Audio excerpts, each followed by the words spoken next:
वक्रतुंड महाकाय सूर्यकोटी समप्रभ निर्विघ्नं कुरु मे देव सर्वकार्येषु सर्वदा. गुरुर्ब्रह्मा गुरुर्विष्णू गुरुर्दैव महेश्वरः गुरुसाक्षात् परब्रह्म तस्मै श्री गुरवे नमः. नमस्कार. आपण गेल्या काही दिवसांपासून गुरु साक्षात परब्रह्म ही संकल्पना समजून घेतो आहोत. गुरूंना परमेश्वर स्वरूप मानलं जातं. ते एवढ्याकरता की त्यांच्या अंगी असणारं अफाट सामर्थ्य. गुरूंच्या अंगी किती सामर्थ्य असतं त्याची जर उदाहरणं आपल्याला बघायची झाली तर आपल्या संतांची चरित्र आपण जाळावीत वाचावीत. अगदी संत श्री गजानन महाराज असू द्यात, स्वामी समर्थ असू द्यात, शिर्डीचे साईबाबा असू द्यात, ही अगदी अलीकडची उदाहरणं आहेत की जी आपल्याला माहिती आहेत. या लोकांचं चरित्र वाचत असताना अनेक अद्भुत घटना घडलेल्या आपण पाहतो. बऱ्याच वेळेला या घटना केवळ एक चमत्कार आहेत किंवा आपल्या दृष्टीसमोर पडलेला एक पडदा आहे असं काही लोकांना वाटतं. तर काही लोकांच्या मते त्या त्यांना मिळालेल्या सिद्धी असतात. ह्या ज्या सिद्धी आहेत त्या मंत्रसाधनेतून त्यांनी सिद्ध केलेल्या असतात, प्राप्त केलेले असतात.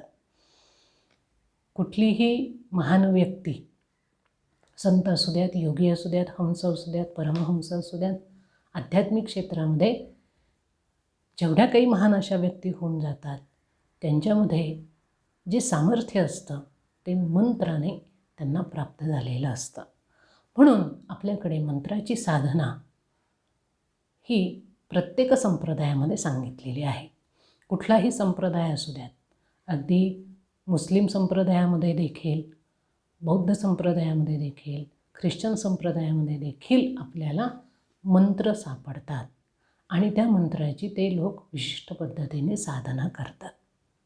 त्यांचे जर धर्मगुरू आपण बघितले तर त्यांच्या हातामध्ये एक माळ असते आणि सातत्याने ते आपल्या मंत्राचं जप करताना आपल्याला चित्र पाहायला मिळतं. तर आपल्या वैदिक हिंदू संस्कृतीमध्ये मात्र अनेक मंत्र आपल्या ऋषीमुनींनी तयार केलेले आहेत. आता हे मंत्र त्यांनी कसे तयार केले तर त्यांनी मनाची एकाग्रता साधून ध्यानावस्थेमध्ये त्यांना ते मंत्र उत्स्फूर्तपणे सुचले, त्यांच्या डोळ्यांसमोर ते प्रकट झाले. मग नुसते मंत्र त्या ठिकाणी प्रकट झाले का तर नाही, ते मंत्र, त्या मंत्राबरोबर त्याची देवता म्हणजेच त्याची शक्ती ही देखील त्या ठिकाणी उपस्थित झाली. आणि म्हणून आपल्याकडे अगदी प्राचीन कालापासून मंत्राची साधना ही अव्याहत चालू आहे. अनेक संप्रदाय आपल्या संस्कृतीमध्ये आपल्याला सापडतात. त्या प्रत्येक संप्रदायाचे विशिष्ट असे मंत्र असतात. त्या संप्रदायामधून चालत येणारे मंत्र, त्याचबरोबर त्या संप्रदायामध्ये अधिकारी पदावर असणारे जी मंडळी असतात, गुरु असतात, ते स्वतः इतरही काही मंत्रांची निर्मिती करतात किंवा काही वेगळे मंत्र त्या ठिकाणी साध्य करतात, सिद्ध करतात आणि त्या मंत्राच्या शक्तीतून त्यांच्याजवळ येणारी जी मंडळी असतात, साधक असतात, शिष्य असतात, त्यांना त्या मंत्राची साधना देऊन बलसंपन्न करण्याचा प्रयत्न करतात.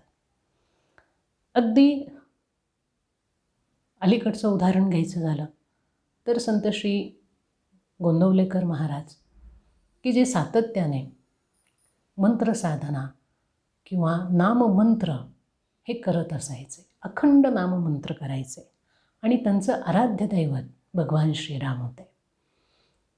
भगवान श्रीरामांची उपासना, मंत्राचा जप आणि त्या मंत्राची साधना ही कशी साधायची, अगदी साध्या सोप्या पद्धतीने नामस्मरण कसं करायचं आणि त्या नामस्मरणातून त्या मंत्रातली शक्ती कशी प्रकट करायची, कशी अवगत करायची, याचं अगदी जवळचं उदाहरण आपल्याला गोंदवलेकर महाराजांचं सांगता येतं. तर ह्या जी मंडळी आपण पाहतो, संत पाहतो, गुरुपदावर असणाऱ्या व्यक्ती पाहतो, हे सातत्याने विशिष्ट मंत्राचं मनन करत असतात आणि या मंत्रातून जी ऊर्जा निर्माण होते त्या ऊर्जेतून अनेक प्रकारचं सकारात्मक कार्य समाजामध्ये निर्माण करण्याचा प्रयत्न करतात. आपल्याजवळ येणारे जे शिष्य असतात त्यांनाही या कार्यासाठी ते प्रवृत्त करत असतात. कारण व्यक्ती हा समाजाचा घटक आहे. त्याची स्वतःची उन्नती जशी जशी होईल तशी तशी त्याने आपल्या समाजाच्याही उन्नतीसाठी प्रयत्नशील असायला हवं. आणि हाच संस्कार आपल्या संस्कृतीमध्ये शिकवला जातो. म्हणून आपण मागच्या वेळेला गुरूंनी दिलेल्या मंत्राचं स्वरूप कसं असतं, त्याचं महत्त्व कसं असतं आणि त्या मंत्राच्या नित्य जपाने, साधनेने साधकाला, शिष्याला कुठल्या गोष्टी अवगत होतात, साध्य होतात, हेही आपण बघितलं. आज आता आपण एक वेगळा विषय पाहणार आहोत. तो आहे गुरु आज्ञापालन आणि गुरुकृपा. बऱ्याच वेळेला असं म्हटलं जातं की शिष्याला जर सर्व ज्ञान प्राप्त करायचं असेल तर त्याला गुरूंच्या आज्ञेचं पालन करावं लागतं. गुरूच्या आज्ञेचं पालन करणं याचा अर्थ गुरूंच्या ठिकाणी पूर्णपणे नम्र होणं, त्यांच्या शब्दाचा मान ठेवणं, ते जे काही सांगतील ती प्रत्येक गोष्ट आत्मसात करण्याचा प्रयत्न करणं. अगदी साधं उदाहरण बघा. आपल्याकडे महाभारत मोठा ग्रंथ झाला आणि महाभारत घडून गेला. त्या महाभारतामध्ये कौरव आणि पांडव हे दोन प्रमुख वृत्ती आपल्याला अभ्यासायला मिळतात. 5 पांडव आहेत आणि 100 कौरव आहेत. कौरवांचे वडील धृतराष्ट्र हस्तिनापूरचे राजा आहेत. त्या धृतराष्ट्रांच्या मनामध्ये त्यांना आधी राजा बनवलं नाही म्हणून एक आकस आहे. नंतर सत्ता मिळाल्यानंतर त्या सत्तेला चिकटून राहण्याची वृत्ती त्यांची आहे आणि आपल्यानंतर आपली सत्ता आपल्या मुलांनाच मिळावी अशी महत्त्वाकांक्षा आहे. त्यामुळे ही मुलं ज्या वेळेला आपल्या गुरूंच्या आश्रमात म्हणजेच द्रोणाचार्यांच्या आश्रमामध्ये शिकायला जातात त्यावेळेला द्रोणाचार्य ज्या पद्धतीने त्यांना शिकवतात, द्रोणाचार्यांना ज्या पद्धतीने या मुलांनी शिकणं अपेक्षित होतं ती अपेक्षा त्यांची पूर्ण होत नाही. वडिलांचे संस्कार, वडिलांचं वागणं, वडिलांचं बोलणं हे सगळंच्या सगळं त्या कौरवांच्या वागण्यातून बोलण्यातून प्रतिबिंबित होताना आपण पाहतो. आणि त्यांच्याचबरोबर साधारण त्यांच्याच वयाची असणारे 5 पांडव हे मात्र त्यांच्या वडिलांप्रमाणे, आईप्रमाणे अत्यंत सुशील, विनयशील, सर्व गुणांनी संपन्न होऊन आपले गुरुजी आपल्याला जे जे काही शिकवतील ते अत्यंत आदराने घेऊन गुरूंच्या आज्ञेचं तंतोतंत पालन करणारे आपल्याला दिसतात. याचा परिणाम काय होतो की ज्या वेळेला गुरूंच्या आज्ञेचं पालन केलं जातं त्यावेळेला त्या व्यक्तीमध्ये अहंकार, राग, द्वेष, दुसऱ्याविषयीचा आकस, मत्सर हे दोष सापडत नाहीत. आणि जे लोक गुरूंच्या आज्ञेचं पालन करत नाही, आज्ञा धुडकावून लावतात, गुरूंचा वारंवार अपमान करतात, त्यांच्या जीवनामध्ये सर्व प्रकारचे दोष एकवटलेले आपल्याला पाहायला मिळतात. मग त्याने काय होतं तर त्याने जीवनामध्ये तुम्हाला जय आणि पराजय अनुभवायला येतो. पांडवांनी कायम जय मिळवला, अत्यंतिक हाल अपेष्टा त्यांनी सोसल्या संपूर्ण जीवनभर.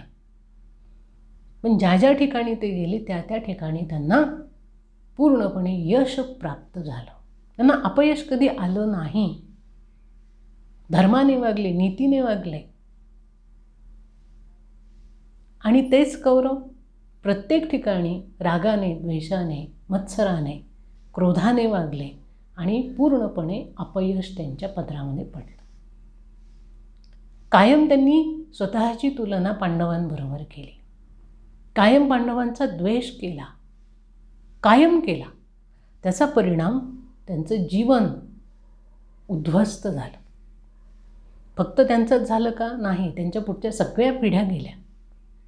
त्यांच्यामुळे त्या काळामध्ये या भारतवर्षात जेवढे काही बलाढ्य असे लोक होते, रथी महारथी अतिरथी ज्यांना म्हटलं जातं, तेही या युद्धामध्ये मारले गेले आणि समाजाची खूप मोठी हानी त्याच्यामुळे झाली. दिसायला ही गोष्ट दुर्गुण, हे छोटे दिसतात, पण त्यांचा परिणाम जो आहे तो किती वर्ष पुढच्या अनेक पिढ्यांना भोगावा लागतो याचं हे जिवंत उदाहरण आहे. म्हणून ज्या लोकांकडून आपण शिक्षण घेतो, ज्या लोकांकडून आपण ज्ञान मिळवतो, त्या गुरूंविषयी, शिक्षकांविषयी मुलांच्या मनामध्ये, शिष्यांच्या मनामध्ये पूर्णपणे आदर असलाच पाहिजे. आणि नुसता आदर शब्दांनी व्यक्त करून चालत नाही, तो कृतीमध्ये आला पाहिजे. ती सवय लावली पाहिजे. जेव्हा आपण कृती करतो प्रत्यक्ष, त्यावेळेला अनेक दोष आपल्यातून कमी कमी व्हायला लागतात. म्हणून गुरु आज्ञा पालन हा एक महत्त्वाचा विषय आपण पाहणार आहोत. ज्या शिष्याला गुरूंकडनं ज्ञान प्राप्त करून घ्यायचं आहे, तशी इच्छा त्याच्या मनामध्ये असेल तर त्याने विश्वास, गुरूंविषयी पूर्ण विश्वास मनामध्ये ठेवावा. गुरूंच्या पुढे कायम समर्पित वृत्ती त्याची असावी, नम्रता असावी आणि निष्कपटपणा त्याने अंगी बाणावा. त्याचबरोबर गुरूंच्या आज्ञेचं पालन आपल्याला कसं करता येईल हाही भाव त्याने स्वतःमध्ये निर्माण करावा. ज्याला असं वाटतंय की आपल्याला आपल्या जीवनाचा उद्धार करून घ्यायचा आहे, आत्मज्ञान प्राप्त करायचं आहे, त्या शिष्याने हे गुण आपल्या अंगी आणलेच पाहिजे. एक आहे गुरूंप्रती पूर्ण विश्वास. गुरु म्हणतील ते आणि गुरु म्हणतील तसं, त्याच्यामध्ये आपल्याला काय वाटतं हे घालायचं नाही, त्याचा विचार करायचा नाही. गुरूंनी सांगितलं ना की त्या पद्धतीने त्याला वागता आलं पाहिजे. स्वतःचं सगळं ज्ञान गुंडाळून ठेवता आलं पाहिजे त्याच क्षणी. त्यानंतर गुरूंच्या ठिकाणी पूर्ण समर्पण असलं पाहिजे. काया वाचा मने नम्रता असली पाहिजे. केवळ गुरूंच्या समोर नम्रता आणि गुरूंची पाठ फिरली की गुरूंविषयी वाटेल तसं बोलायचं, वाटेल ते भाव व्यक्त करायचे, याला नम्रता म्हणत नाही. कायम मनामध्ये नम्रतेचा भाव हा असला पाहिजे.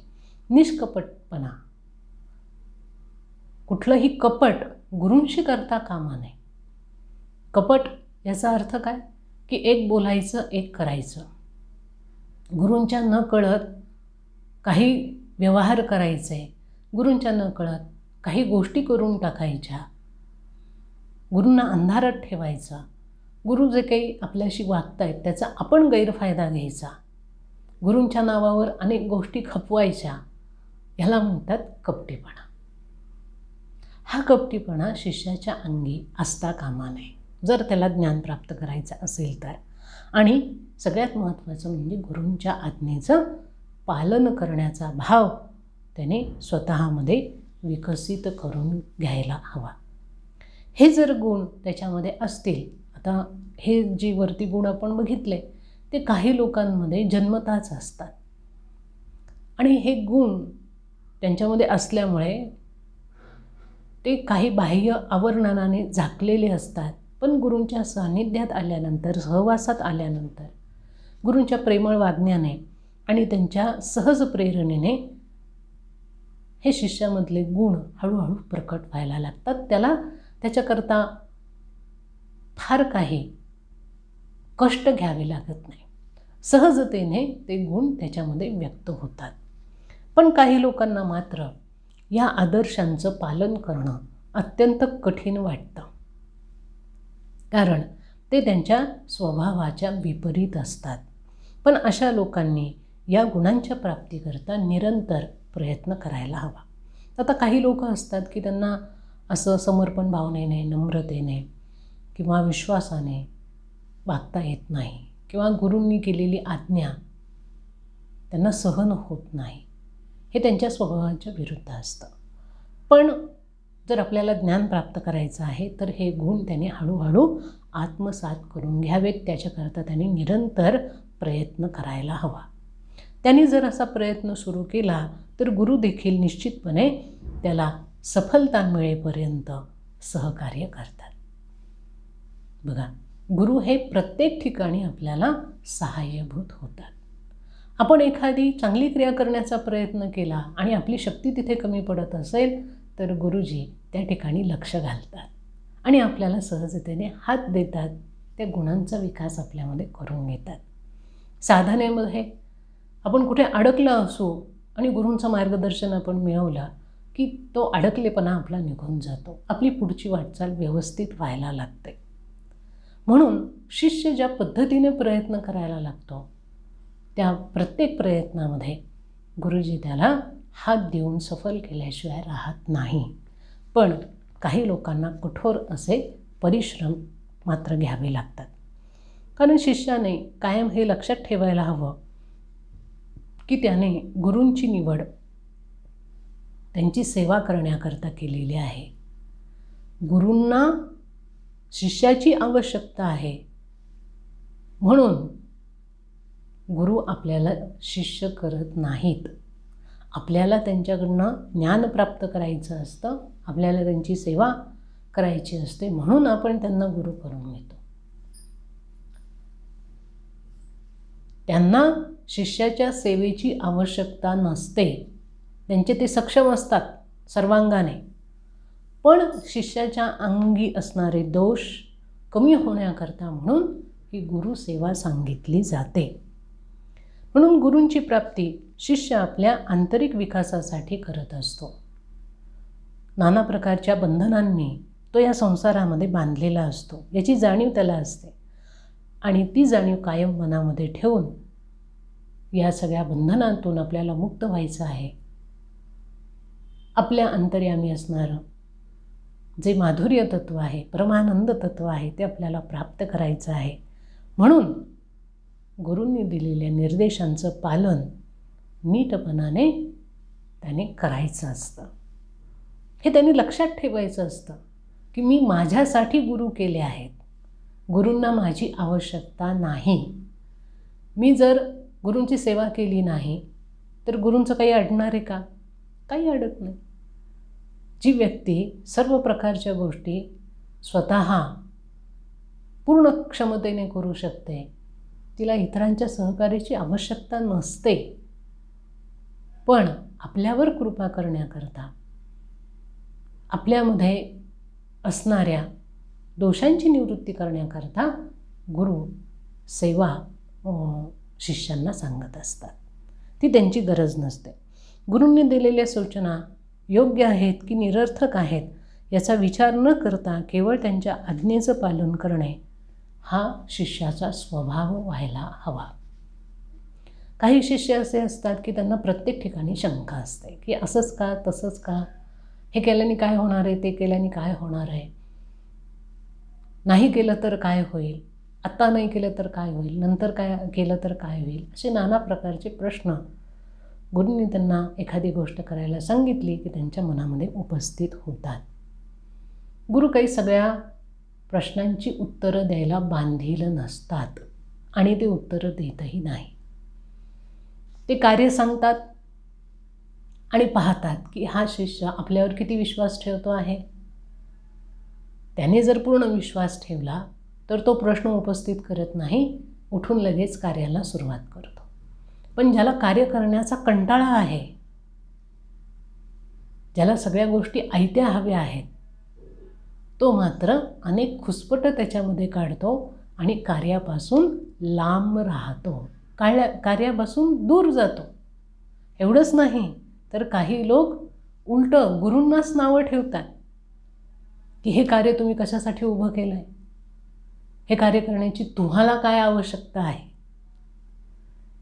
म्हणजे अशा अवस्थेमध्ये ते गुरु शिष्य स्वतःला काय समजतात हेच कळत नाही. आपण काय आहोत, आपली क्षमता ती काय आहे, आपलं सामर्थ्य ते काय आहे, आपलं ज्ञान ते काय आहे आणि आपण कोणाशी बोलतो, आपण कोणाशी काय वागतो याचं भानसुद्धा काही शिष्यांना नसतं. पण गुरूंना या गोष्टीची पूर्ण जाणीव असल्यामुळे ते अशा अज्ञानी अबोध बालकांकडे दुर्लक्ष करतात. जसं आई असते, लहान मूल खेळत असेल, त्यांनी माती अंगावर घेतली, घाण पाण्यामध्ये ते खेळणं, त्याला कळत नसतं की त्या वाईट गोष्टींपासून त्याला संसर्ग होऊ शकतो. आई आणते, त्याला धुते, स्वच्छ करते, चांगले कपडे घालते, त्याच्यावर प्रेम करते. तो परत जातो, परत त्याच गोष्टी करतो. पुन्हा आई त्याला म्हटली की अरे असं करू नये, तो म्हणतो मग तू कशाला सारखे सारखे माझे कपडे धुता, राहू दे ना, आहे तसे छान आहेत. आईला कळत असतं, ते त्या बालकाला कळत नाही. तसंच इथे गुरूंची भूमिका असते. आपल्याला काय करायचं आहे, काय नाही, हे गुरु सहजतेने त्यांच्या मनात आलं म्हणून करत नाही. त्याच्यामागे खूप मोठं चिंतन त्यांनी केलेलं असतं आणि त्या चिंतनातूनच ते प्रत्यक्ष कृती करायला तयार झालेले असतात. त्याच्यामुळे त्यांनी जे आपल्याला सांगितलेलं कार्य आहे ते शिष्याने अंगीकारून तत्परतेने करायला हवं. जर तसं झालं नाही तर अनेक प्रकारच्या समस्या या शिष्याला येतात. गुरूंनी सांगितलेल्या गोष्टींमागे नेमकं काय हेतू आहे हा शिष्याला कळत नाही, त्याचं आकलन होत नाही आणि अशा गोष्टी त्याच्या हातून घडत नाहीत. शिष्य जेव्हा गुरूंच्या सूचनांचं आणि आज्ञेचं पालन करत नाही, गुरूंना अपेक्षित असलेलं कार्य करत नाही, त्यावेळी त्याचं मोठं नुकसान होतं आणि ते मात्र त्याला कळत नाही. बघा, गुरु कुणालाही निरर्थक कुठली गोष्ट सांगत नाही, कुठलीच नाही. आपल्याला वाटतं की ती गोष्ट निरर्थक आहे, तिला काही अर्थ नाही, गुरुजींना काही काम नाही, उद्योग नाही, धंदा नाही आणि ते आपलं काहीतरी आपल्याला करायला सांगतात, असा शिष्याच्या मनामध्ये भाव निर्माण होऊ शकतो. नव्हे, काही शिष्यांच्या मनामध्ये होतोच. आणि असा भाव निर्माण झाल्यानंतर ते पूर्णपणे त्या कार्याकडे दुर्लक्ष करतात. त्यांनी कार्याकडे दुर्लक्ष केलं की त्यांचं नुकसान हे होतंच. कारण गुरु आणि शिष्य यांच्यातला संबंध हा सीमित बुद्धीवर अवलंबून असतो. गुरु आणि शिष्य यांच्यातला जो संबंध असतो तो केवळ सीमित अशा बुद्धीवरती अवलंबून नसतो, तर तो उच्च चेतनेवरच्या स्तरावर तो प्रस्थापित झालेला असतो. त्यामुळे गुरु ज्या काही सूचना करतात त्या सूचनांचं पालन करणं हे शिष्याचं कर्तव्य होऊन जातं.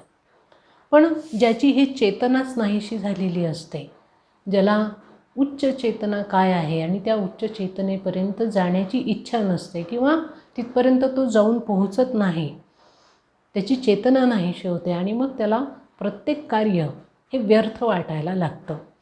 त्याचं मन आणि बुद्धी नकारात्मक विचारांनी भरून जाते आणि मग गुरूंच्या आज्ञापालनातून मला काय प्राप्त होणार आहे असा व्यावहारिक विचार तो करायला लागतो.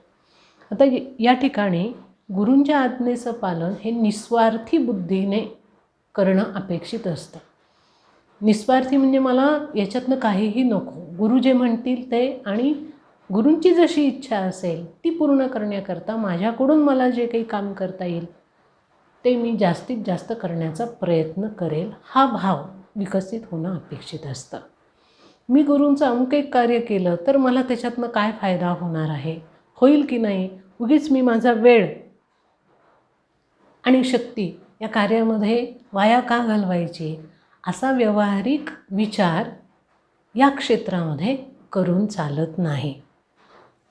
किंवा काही शिष्य असा विचार करतात की मी गुरुजींचं काम करण्याकरता जो वेळ वाया घालवतो आहे तोच जर मी व्यावहारिक जगामध्ये काही वेगळं काम केलं तर मला त्याच्यातून कितीतरी धन मिळेल, प्रतिष्ठा मिळेल, संपत्ती मिळेल, असे विचार देखील त्याच्या मनामध्ये यायला लागतात.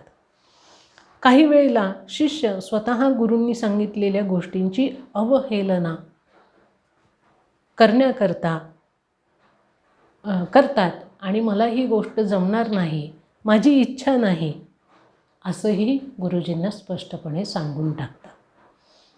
म्हणजे गुरुजी आपल्याला हे का सांगतायत ह्याचा किंचितही विचार काही शिष्य करत नाहीत. आणि म्हणून गुरुजी जे सांगतील त्यांच्या भावनांची पायमल्ली त्या ठिकाणी केली जाते. त्यांनी सांगितलेल्या गोष्टींची अवहेलना केली जाते. आणि असं वागून या शिष्यांची जी आंतरिक प्रगती होणं अपेक्षित असतं ती होत नाही. आणि हे शिष्य स्वतःच आपल्या आंतरिक प्रवासामध्ये अनंत अडचणी निर्माण करताना दिसतात. बघा, आपल्याकडे गुरु आणि शिष्य यांची परंपरा आपण पाहतो. या परंपरेमध्ये प्रत्येक शिष्य आपल्या गुरूंसाठी ते म्हणतील ते कार्य करायला उभे राहिलेले देखील आपण पाहतो. स्वामी विवेकानंद असू द्यात की ज्यांनी रामकृष्ण परमहंसांची इच्छा पूर्ण करण्याकरता आपलं संपूर्ण जीवन पणाला लावलं. समर्थ रामदास स्वामींचे शिष्य कल्याण स्वामी असतील, त्यांनी देखील आपलं संपूर्ण जीवन समर्थांची सेवा करण्याकरता, त्यांचं आज्ञापालन करण्याकरता, त्यांचं कार्य पुढं नेण्याकरता आपलं जीवन खर्ची घातलेलं आपण पाहतो. ज्ञानेश्वर महाराज असतील, निवृत्तीनाथांची इच्छा पूर्ण करण्याकरता त्यांनी त्यांचा शब्द प्रमाण मानून आणि त्यांनी सांगितलेलं कार्य केलं. एकनाथ महाराज यांनी देखील संत जनार्दन स्वामींनी त्यांना जे काही सांगितलं ते कार्य पुढं नेण्याचा आटोकाट प्रयत्न केला. आणि ज्या वेळेला अशा पद्धतीचं गुरु आज्ञेचं पालन या लोकांनी केलेलं आपण पाहतो, त्यावेळेला हे शिष्य त्यांचं व्यक्तिमत्व हे केवढं विकसित झालेलं आपल्याला बघायला मिळतं. म्हणजे गुरुपालन करणं, त्या गुरुपालनेमध्येच शिष्याच्या व्यक्तिमत्वाची विकसनशील अशी अवस्था लपलेली असते. म्हणून जसं जसं गुरूंच्या आज्ञेचं पालन शिष्य करायला लागतो तसं तसं त्याचं व्यक्तिमत्व अनेक अंगांनी विकसित झालेलं आपल्याला अनुभवायला येतं. अर्थात या सगळ्या गोष्टी पूर्णपणे शिष्यावरती अवलंबून असतात की तो या सगळ्या गोष्टींकडे कसं पाहतो आणि कशा प्रकारची प्रतिक्रिया गुरुजींना देतो. ज्याच्या मनामध्ये गुरूंविषयी नितांत श्रद्धा आहे, भक्ती आहे, प्रेम आहे, आदर आहे, तो शिष्य गुरु आज्ञेचं पालन केल्याशिवाय राहत नाही. आणि जो अशा पद्धतीने गुरूंच्या आज्ञेचं पालन करतो, त्यांची इच्छा पूर्ण करण्याकरता धडपडतो, त्यांचं कार्य पुढे नेण्याचा प्रयत्न करतो, असे शिष्य मनातून पूर्णपणे शांत होतात. त्यांच्या मनामध्ये कुठल्याही प्रकारची अस्वस्थता, अस्थिरता राहत नाही. त्याचबरोबर त्यांच्या बुद्धीचाही विकास व्हायला लागतो. कारण कुठलंही कार्य जे गुरूंनी आपल्याला सांगितलेलं असतं ते त्या शिष्याकरता नवीन असतं. ते क्षेत्र नवीन असतं, त्याने त्याचा अनुभव घेतलेला नसतो. आपल्या शिष्याला जास्तीत जास्त अनुभव संपन्न करणं हे त्यांचं हेतू असतो, उद्दिष्ट असतं. आणि केवळ आध्यात्मिक जगामध्ये नाही तर आपला शिष्य आध्यात्मिक जगताबरोबरच व्यावहारिक जगतामध्ये देखील पूर्ण यशस्वी व्हावा, त्याला सर्व प्रकारचं यश संपादन व्हावं, व्यवहारामधल्या देखील सूक्ष्म अतिसूक्ष्म गोष्टी त्याला कळाव्यात, जमाव्यात, हे त्यांना वाटत असतं. आणि म्हणून गुरु जे असतात ते शिष्याकडून वेगवेगळ्या कार्यांची अपेक्षा करत असतात. खरं तर गुरु आणि शिष्य यांच्यातले संबंध मजबूत करण्यासाठी गुरूंच्या आज्ञेचं पालन आवश्यक असतं. पण ते शिष्याला जर समजलं तर की त्याच्यामध्ये गुरूंचा स्वार्थ नाही, त्याच्यामध्ये आपलाच विकास होणार आहे, आपल्यालाच त्याच्यातून विविध प्रकारच्या गोष्टी मिळणार आहेत, आपल्यालेच दोष त्याच्यातनं कमी होणार आहेत, आपल्या अनेक क्षमता गुरूंच्या कार्यामुळे वाढणार आहेत. आपली जी प्रतिमा एक सीमित अशी आपण तयार केलेली आहे, तिला अनेक बंधनं आपण घालून ठेवलेली आहेत, त्या बंधनातून गुरु आपल्याला मुक्त करू इच्छितात. आणि म्हणून विशिष्ट प्रकारचं कार्य हे प्रत्येक शिष्याला त्यांनी दिलेलं असतं.